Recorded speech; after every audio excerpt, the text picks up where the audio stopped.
Olá pessoal, paz e graça, aqui é o Tony Neto quem vos fala, boa tarde, boa noite, bom dia para você que está vendo, dependendo da hora, nosso vídeo, Queria dizer a vocês que hoje nós vamos falar um pouco de religião, tá bom?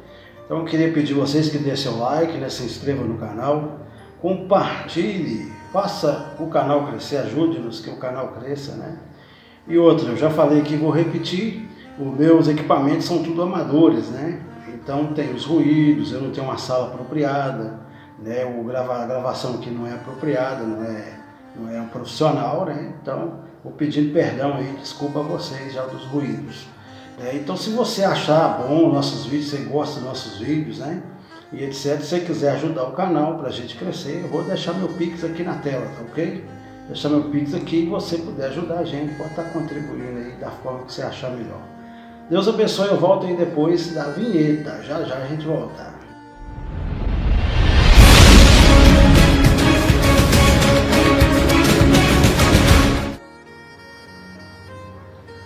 Bom,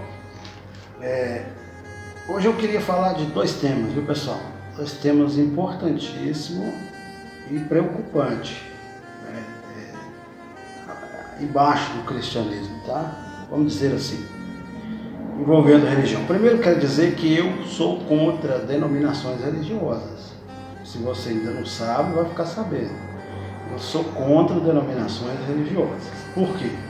Porque prega um falso evangelho, uma mentira absurda, faz alusão ao Deus Mamon, só pensa no dinheiro, tá? E a doutrina é o ensinamento, é contrário ao que a Escritura propõe. Então, com isso, surgiu aí uns anos atrás, aos ruídos, surgiu aí uns anos atrás um movimento que luta contra a heresia proposta pelas denominações religiosas. Eu quero dizer a você que eu não vou mudar nada disso, a religião sempre vai ter, isso não vai mudar, nós não vamos acabar com a Igreja Católica, com a denominação católica, não vamos acabar com a denominação evangélica nenhuma, nós não vamos acabar com seita nenhuma, nós não vamos conseguir fazer isso. Mas cada um de vocês que quiser mudar e viver uma liberdade em Cristo, você pode, se você quiser. Tá? Quem quiser entender a situação e mudar, normal. Agora, acabar com a religião, nós não vamos acabar. Não tem jeito. Tá? E o propósito também não é isso, não. O propósito é ver pessoas libertas dessa heresia, desse curral chamado religião mundo afora. Bom, então veja bem, surgindo esse movimento, nós tomamos o nome de desigrejados, aos ruídos, vai perdoando. Tomamos o nome de desigrejados, ok? Então, desigrejados, para que desigrejados? Esse termo não existe, Desigrejados é para ver se afronta a gente, para ver se obscurece a nossa ação, para ver se desmerece cada um de nós. Para fazer desmerecimento a cada um de nós, o termo desigrejado. Tá? Então, com isso, eu acho louvável esse renovo, da palavra de Deus, do entendimento, aí com a internet ajudando, lógico, mas atrapalhando também. Então, como eu estava dizendo, eles avançaram pelo radicalismo da coisa, sabe? E aí, ao invés de culpar a denominação pelos erros teológicos, pela escravidão que foi vivida por eles, culpar isso às denominações e o líder religioso mal intencionado, porque eles conhecem, eles são mal intencionados mesmo. Em vez de ele culpar a denominação, ele passou a culpar Deus. Eis o perigo. E passou a questionar a Escritura. Outro perigo. Em vez deles questionar os líderes, passou a questionar as Escrituras. Partiu para o radicalismo e partiu para criticar, questionar a Escritura e a Deus. Quero explicar. Primeiro que a Escritura nossa, ela é fatiada. Isso é sem dúvida. A Igreja Católica fatiou, colocou o que ela quis, debruçou em cima da exegese, da tradução, né? Da tradução do jeito que ela quis, traduziu do jeito que quis. Tá? E os evangélicos acatou tudo isso. Eles falam da Igreja Católica protestante, mas protesta e faz a mesma coisa. Tá? Então, ela debruçou em cima da tradução, do jeito que ela quis, né? A partir dos chamados pais da igreja, tá? Jerônimo é um deles, Agostinho de Hipona, tá? E etc. Então, falta livros que eles tiraram a bel prazer e colocou a bel prazer. Tá? Então, ela é fatiada, a escritura é fatiada. Mas não quer dizer, presta bem atenção, não quer dizer que o que está aqui é ruim. Não. O que está aqui, embora fatiado, é parte do conteúdo no todo. Parte de um conteúdo no todo. Entende? Então ela não pode ser descriminalizada porque fatiou. Não. Tem que discriminar quem fatiou. O porquê fatiou. Essa é a verdade. Mas não, eles preferem questionar o que está aqui. Está alterado a tradução, a exegese? Pode estar. Mas o que está aqui é importantíssimo para a nossa instrução. Então, quer dizer, a Bíblia, a Escritura, o que está aqui, que tem muitos, vocês podem ler uns livros chamados apócrifos, que são coisas boas, ótimos. Né? Tem coisa ruim também, tem livros aí apócrifos que aí você tem que ter o raciocínio, aí você tem que ter discernimento, né? Pelo amor de Deus, porque senão vão ter que mastigar e dar para você engolir, é complicado. Né? Então, veja só, aqui está o básico, embora fatiado, para a gente viver uma boa instrução. Então, o que eles dizem hoje é que isso aqui não é escrito para nós. Eles questionam a Escritura e diz que a Escritura é só para os judeus daquele tempo. Né? A Escritura é só para aquele tempo até se cumprir as profecias. Mentira, mentira. A palavra de Deus, veja bem, a situação da Escritura, né, apontava para um sentido daquela época, isso é verdade. Apontava para o sentido daquela época, que já se cumpriu, que não se vive mais, isso é verdade, não se vive mais. Né? Nem o Novo Testamento, podemos dizer que foi direcionado para nós hoje. Tudo bem, não foi. Mas toda a Escritura, ela é divinamente inspirada para instrução. Quer dizer, o princípio da instrução não se corta. Se eu não tiver o princípio da instrução pela palavra de Deus, como eu poderia saber da história toda da salvação, né? Da história do povo que caminhou, tipificando o Cristo, dos sacrifícios do templo, né? E da vinda de Cristo, do sacrifício de Cristo, onde foi tudo feito eternamente, né? Em definitivo. Como que eu vou me instruir nisto, mesmo que isso não seja escrito para mim hoje? Como é que eu vou me instruir nessa sabedoria se não for pela Escritura? Então, de fato, ela é escrita para mim, sim, né?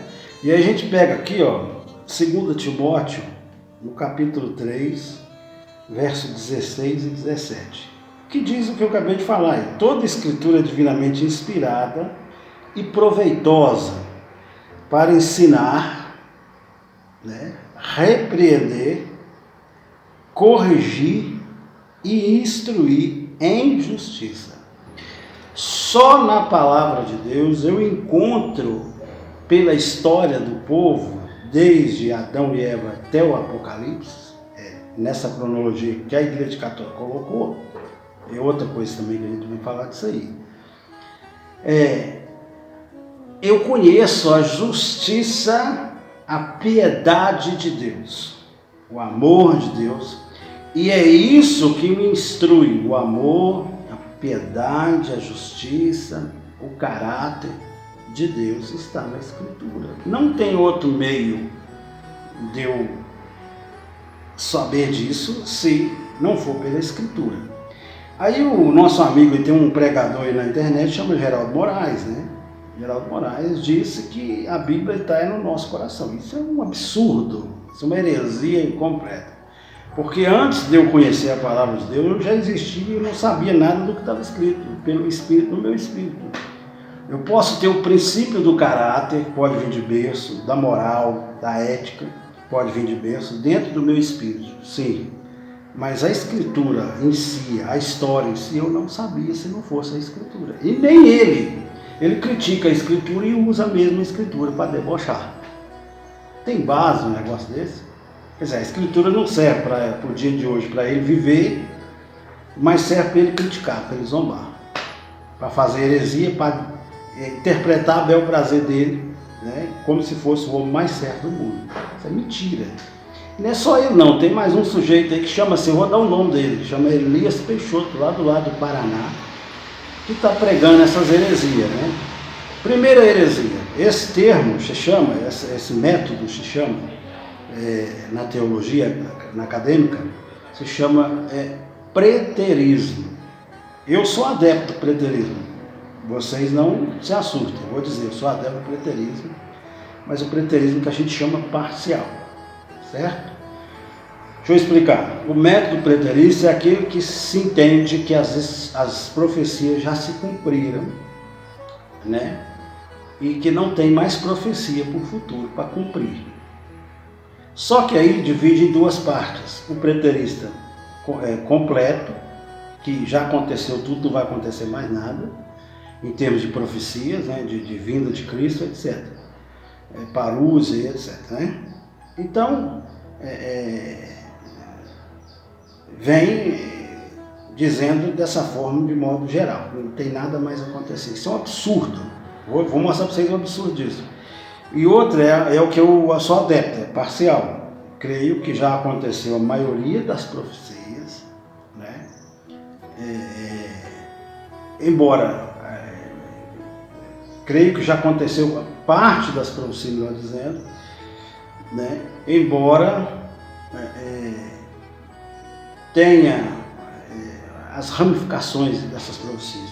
Ou seja, as profecias mais importantes já ocorreram, isso que eu quero dizer, tá? Mas só que tem as ramificações da profecia de Cristo. Por exemplo, Paulo ensinou que quando Cristo voltasse para salvar todos, que nós iríamos ser transformados. E eu ainda não fui transformado no meu corpo. Eu continuo no corpo pecaminoso, contaminado desde o princípio, né, a carne. Então, se essa profecia foi só para o apóstolo Paulo e seus seguidores, que eles foram transformados lá em 70, é um absurdo, foi acepção de pessoas. Cristo fez isso aí, salvou eles e abandonou o mundo. Isso é um absurdo. Isso é um absurdo. Então, creio que essa transformação da carne, quando Cristo vier com os seus salvos já ressurretos, e nós que estivermos vivos, assim ele dizia, seremos transformados, isso não pode ter ocorrido, né? Se ocorreu, foi também para exemplo nosso, né? Era exemplo nosso.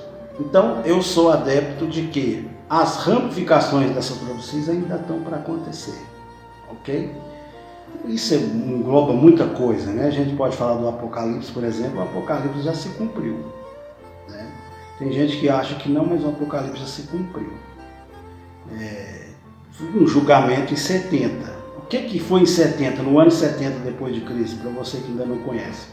No ano 70 houve uma volta de Cristo em juízo, né? Os críticos do preterismo parcial não compreendem isso. Eles acham que a gente fala que Cristo voltou fisicamente.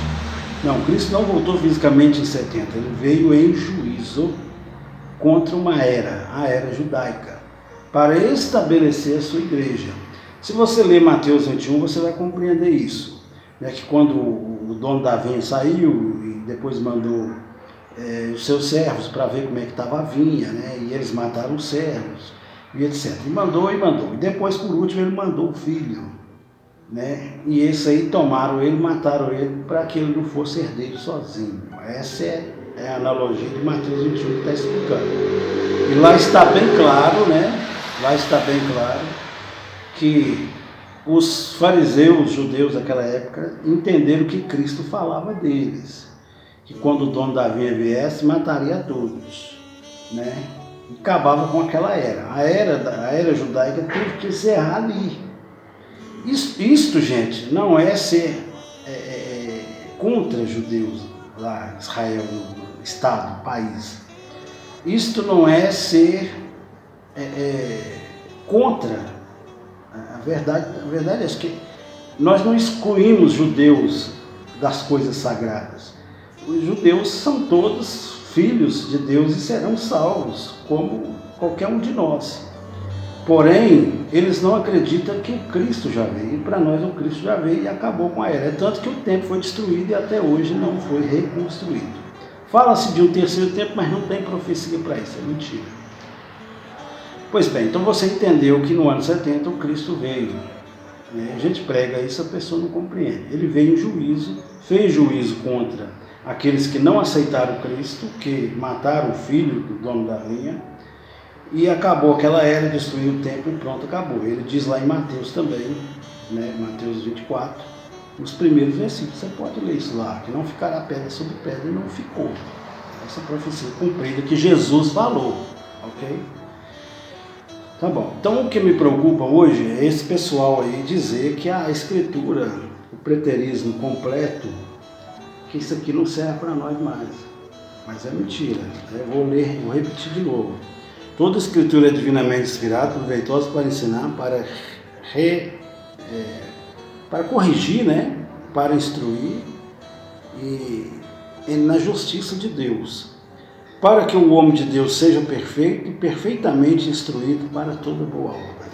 Sem isso aqui, embora a escrita foi para um tempo, mas o princípio da moral e da ética continua através dela. Ela que te instrui na moral, né, de Deus, na justiça de Deus, né, na piedade de Deus. É ela que te instrui. Pois bem, o que eu quero dizer aqui para vocês, eu até fiz um rascunho aqui, ó, é que esse pessoal, né, do preterismo completo, eles dizem que a igreja de Cristo não precisa mais de escritura e que o demônio não existe. É um passo deles. O primeiro passo, o demônio não existe. O segundo, o pecado não existe mais. Certo? Vamos pegar no pecado. Como que o pecado não existe mais? Se o princípio da ética, da moral de Deus ainda vale para mim. Nós vemos um mundo cheio de adultérios, cheio de vícios, cheio de roubos, mortes, assassinatos, maldade de modo geral. O que é isso? Isso não é pecado? Sabe o que é pecado? Hoje, depois que tudo já foi escrito, que a igreja já estabeleceu, né? Está amadurecendo a cada dia. O pecado hoje se infere naquilo que você desmoraliza o sacrifício perfeito de Cristo. Quando você cai para o pecado do mundão, você, né, escarnece o Cristo. Você o crucifica de novo. Hebreus 6, você pode instruir sobre isso. Então, o pecado existe, né? Outra, o pecado não existe para aqueles que já estão em Cristo. Romanos 8:1. Portanto, já não há condenação para aqueles que estão em Cristo. Outra, 1 João, vou colocar aqui, 1 João 3. Até ler aqui para vocês, 1 João 3, versículos 5 e 6. Vamos ler 1 João 3, versículos 5 e 6, que diz assim: E bem sabeis que Cristo se manifestou para tirar os nossos pecados, certamente, tá? Confere lá em Romanos 8:1. Se você permanecer nele, seus pecados para a morte, para a condenação, você está livre. e nele não há pecado. Veja só, qualquer que permanece nele não peca. Entendeu? Qualquer que peca não o viu e nem o conheceu. Então a permanência no Cristo é importante. Versículo 6, qualquer que permanece nele não peca. Qualquer que peca não o viu e nem o conheceu. Isso é importantíssimo. O mesmo João, aqui a gente vê que quem está em Cristo não peca para condenação. Tem os frutos do Espírito. Gálatas 5. Então, o mesmo João diz aqui, para você entender que o pecado ainda está aí, o mesmo João diz aqui, isso foi escrito para a instrução nossa, isso foi escrito para os apóstolos, não, meia dúzia de gente lá não. Tá? Ele diz aqui no mesmo capítulo da mesma carta, capítulo 5, versículo 16, ele diz assim, se alguém vir seu irmão pecar, pecado que não é para a morte, olha só, pecado que não é para a morte todos nós temos, é da carne, é do início, é o chamado pecado original. Então, ele diz, para a morte, ore por ele, e Deus dará vida àqueles que não pecarem para a morte. Há pecado que é para a morte, e por isso eu digo para vocês não orarem. Então, como é que o pecado acabou? Detalhe, para não ficar longo esse vídeo, né? Aqui, outra coisa, o demônio não existe, segundo eles. É mentira. O demônio existe e não foi aniquilado. O demônio foi vencido por Cristo. E ele é igual um cachorro amarrado, só morde quem chega perto, já dizia Agostinho de Hipona. Então, Mateus 4, não vou ler para não ficar grande o vídeo, Mateus 4 você pode ler. A tentação é entre duas pessoas. E o preterino diz que o pecado, o diabo é a carne. O diabo não é a carne. Aí no meu canal tem vídeos falando sobre isso, vocês podem procurar aí. Né? Então eles dizem que o pecado, que o diabo é a carne. Mentira, o diabo é uma pessoa. Jesus mostrou isso em Mateus 4, quando ele discutiu com essa pessoa. E João 8, você pode ler lá em João 8, 40 e poucos por ali, que diz que ele é homicida e desde o princípio mentiroso. Então, é uma personalidade que Jesus está falando. Tá? Bom, eu queria que vocês entendessem isso. E eu vou ficando por aqui, para o vídeo não ficar muito longo. Eu posso fazer um outro vídeo sobre isso depois, tá? Mas por enquanto a gente fica por aqui. Paz e graça e que você não se perca. Que você não se perca. Vá conhecer o verdadeiro Evangelho, a verdadeira essência da Escritura, né? Não essa essência que está nas denominações. E vá viver uma vida pura, limpa, mas não se perca. Não se leve ao ateísmo questionando a palavra de Deus e ao próprio Deus. Paz e graça, eu volto logo com mais um vídeo sobre isso.